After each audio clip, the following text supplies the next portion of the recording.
Unboxing the Oppo Ace 2. This is basically a flagship phone without the thrills. Good screen specs, flagship processor, decent camera, and a good design overall. So let's see what it's got for us. A powerful new phone from Oppo, the Ace 2, the successor to the Reno Ace. They dropped the Reno branding for this one, but Oppo are basically giving us the best of the best when it comes to the hardware on board, the processor, the charging specs, a very fast, powerful phone whilst trying to keep the price down. They're giving us 65 watt fast wired charging, a really good spec. It won't really get beaten in the industry.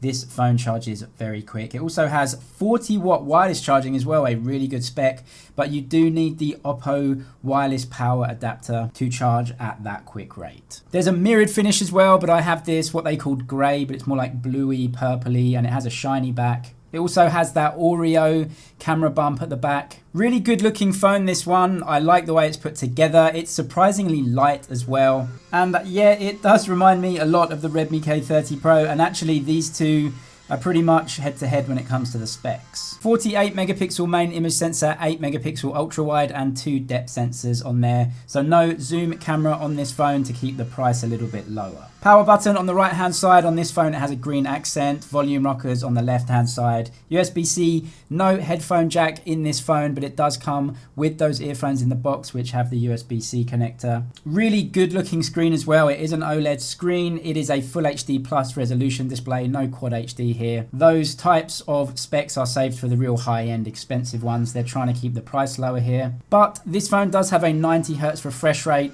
Just a bump up from the 60 Hz. It does make a difference when you are gaming. If you are a gaming centered person or you like as much power as you can in your smartphone, then this phone is for you. It is set up to be a gaming centric or a power user type of phone, really concentrating on all those specs. It's a really good looking display, and just compared to the K30, I know a lot of people were disappointed that that phone only has a 60 Hz display.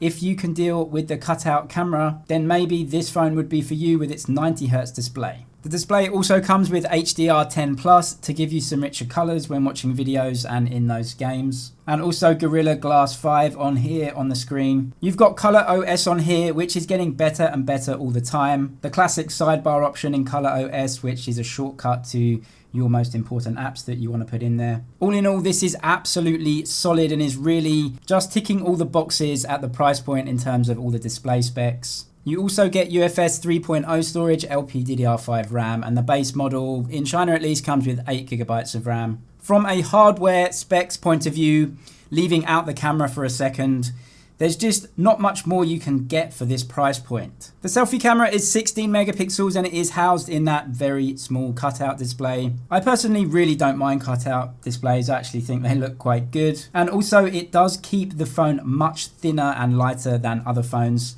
especially compared to the Redmi K30 Pro. This phone does have NFC as well, and it also has something called Oppo Share, which is something that Oppo has with Xiaomi and Vivo.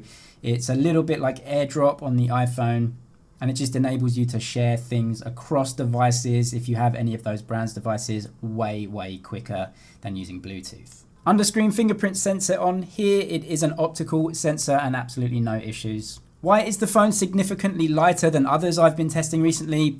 The build is definitely plastic, but I don't think that detracts from the device. It's a very light device and I quite like that. Also, the battery is smaller than usual, quite a lot as well. It's 4,000 milliamp hours. That is definitely on the smaller side when compared to other phones, but you do get the fast charging to compensate. That is the route that Oppo decided to take in this phone. Small battery, massively quick charging. So how about that camera? What do we get? So the 48 megapixel main image sensor takes 12 megapixel images as standard. You can switch into 48 megapixel mode if you want. You also get that ultra wide camera, and that's it. You get a couple of depth sensors, but for me, they don't really do anything to enhance the camera app at all. Functional is what I would call the camera. It's not going to blow you away compared to those way more expensive phones, but for the device in general, it does the job very well. You're obviously not going to get the best results in zoom because there aren't any zoom cameras, but up to 2 times, not going to make too much difference anyway. You can also use high megapixel mode and crop into it a little bit, which is, basically the same thing. The main image sensor is a Sony IMX586, so it's last year's sensor. The camera is definitely an area where they've tried to keep the cost down to give us a bit of a lower price overall. Colors, detail, and dynamic range I think are pretty decent overall. And actually, coming up is a selfie, not this one, but actually the next one. I think it did a really good job of getting the light and shadows and the colors right. So yeah, you can definitely get some good shots out of phones like this, even if it's not specifically a camera phone. 4K video recording off the main image sensor. This is it here.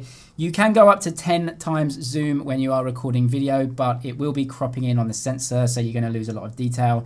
You can also shoot with super steady shot. This is normal, and then switching now to super steady shot. It just ups the frames per second to 60 to give you a smoother image. You can also record video off the ultra wide, which is this one, but it goes down to 1080p. There isn't enough resolution in that image sensor to give us a full 4K from the ultra wide camera. Game mode, as is found in all ColorOS phones, puts all your games in one place so you can access them easily. For this price point, definitely a great gaming phone. It's powerful, got great battery charging specs, and the cutout is almost unnoticeable really, so it's a good gaming phone. 90Hz display on here, definitely a good thing, and does create a smoother game overall for sure. If you definitely are into gaming, then a 90Hz display is going to give you a slightly better experience in gaming than say a 60Hz display. It's just going to be smoother overall. A really solid phone overall, I think. It doesn't spend the money in the unnecessary areas. It just gives you those core specs, good charging, good processor, good screen overall. Subscribe for all the latest tech news and videos. That's it for now, but I'll see you in the next one.